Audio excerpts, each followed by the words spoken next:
मगर माया के अंदर जो दुष्टात्मा थी वह इतनी ज्यादा प्रचंड थी कि उस तांत्रिक बाबा के काबू में भी नहीं आती। अमित पवित्र आत्मा से भर जाता है और उसको सामर्थ्य मिलती है। यीशु के लहू की जय, यीशु के नाम की जय। हे दुष्ट आत्मा, मैं तुझे इसी वक्त कमांड करता हूँ, रक्तम जयम रक्तम जयम रक्तम जयम रक्तम जयम। यीशु के नाम से निकल दुष्ट आत्मा।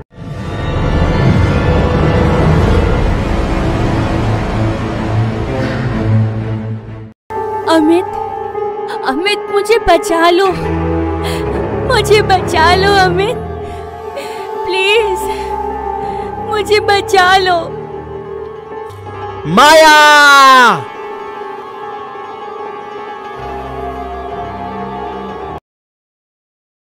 अगली सुबह अमित अपनी सास को फोन करके सारी बातें जो रात में घटी थी बता देता है।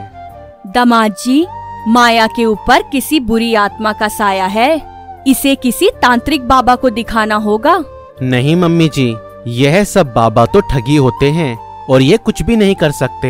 हम एक काम करते हैं, माया को चर्च में ले जाकर हम इसके लिए प्रार्थना करवाते हैं। ये बिल्कुल ठीक हो जाएगी और जो भी दुष्ट आत्मा इसके अंदर है वो भी निकल जाएगी।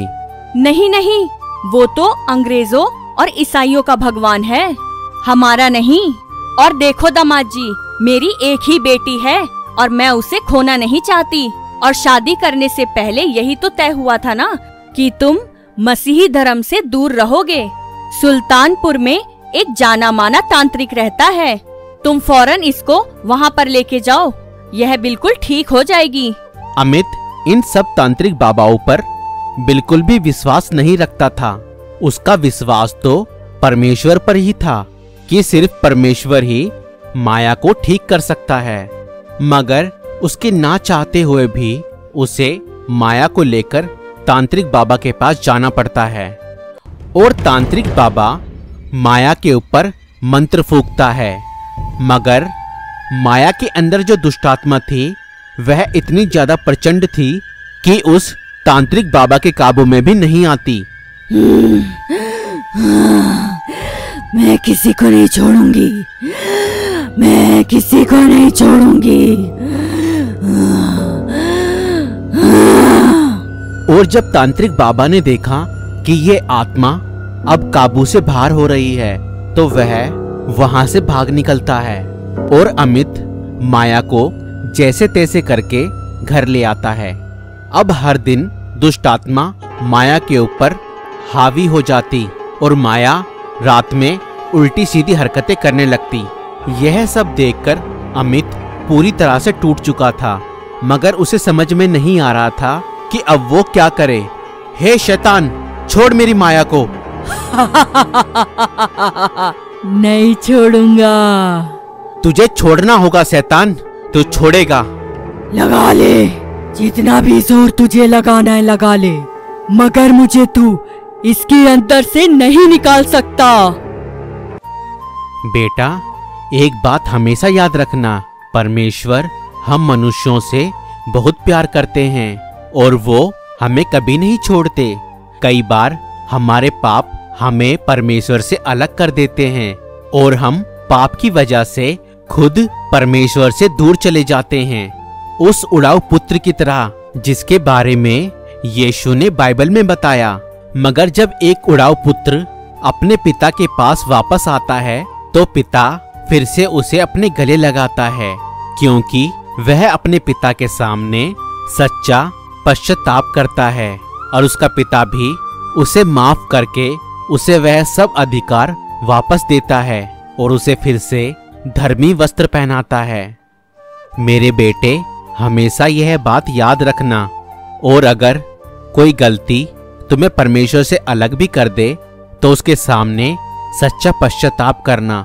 वह बहुत भला है, वह तुम्हारे सब पापों को क्षमा करेगा और वह तुम्हें फिर से वह सभी अधिकार देगा।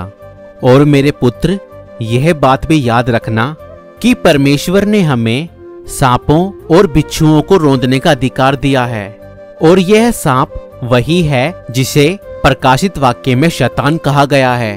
और अमित अपने पिता की वो बात याद करके परमेश्वर के सामने अपनी गलती और पापों को मान लेता है।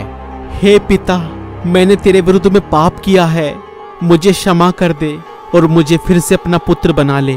और अमित के सच्चे पश्चाताप करने के कारण परमेश्वर अमित को क्षमा कर देते हैं और उसे सब आत्मिक अधिकार वापस लौटा देते हैं जो उसने पाप और परमेश्वर से दूर होने के कारण खो दिए थे।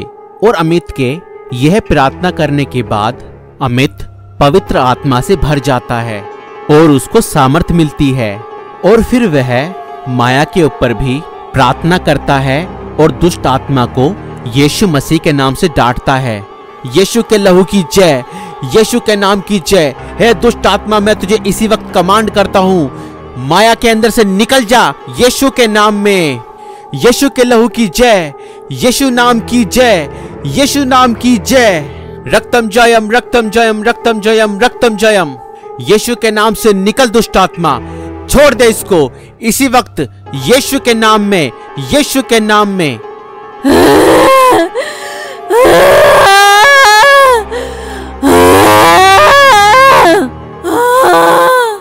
और दुष्ट आत्मा तुरंत माया को छोड़कर चली जाती है और माया पूरी तरह से ठीक हो जाती है और दुष्ट आत्मा से आजाद हो जाती है।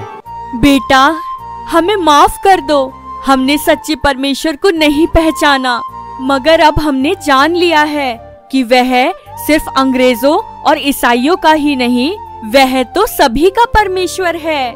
सच में परमेश्वर ने मेरी बेटी पर बड़ी दया की है। हाँ अमित, मुझे माफ कर दो। मैं सच्चे परमेश्वर को नहीं पहचान पाई, लेकिन अब मैं जान गई हूँ कि वो हम सबका परमेश्वर है।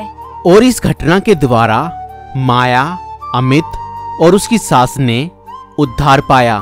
दोस्तों, इस टेस्टिमनी से हमें बहुत सी बातें सीखने को मिलती है, जिसमें से एक यह है कि जब हम पाप के कारण परमेश्वर से दूर या अलग हो जाते हैं तो हमें फौरन सच्चा पश्चाताप करके अपने परमेश्वर पिता के पास फिर से लौटकर आ जाना चाहिए। हमारा परमेश्वर पिता बहुत भला है, वह हमारी सभी गलती और पापों को क्षमा करता है। दोस्तों, आपको यह वीडियो कैसी लगी हमें जरूर बताएं और आपने इस टेस्टिमनी से क्या सीखा यह भी हमें कमेंट करके जरूर बताएं।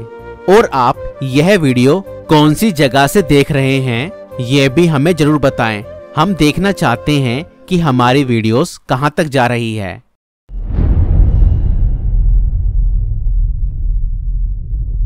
तो दोस्तों, अगर आपको ये वीडियो पसंद आई तो इस वीडियो को लाइक करें और अगर हमारे चैनल पर नए हैं तो हमारे चैनल को सब्सक्राइब करें। Thank you.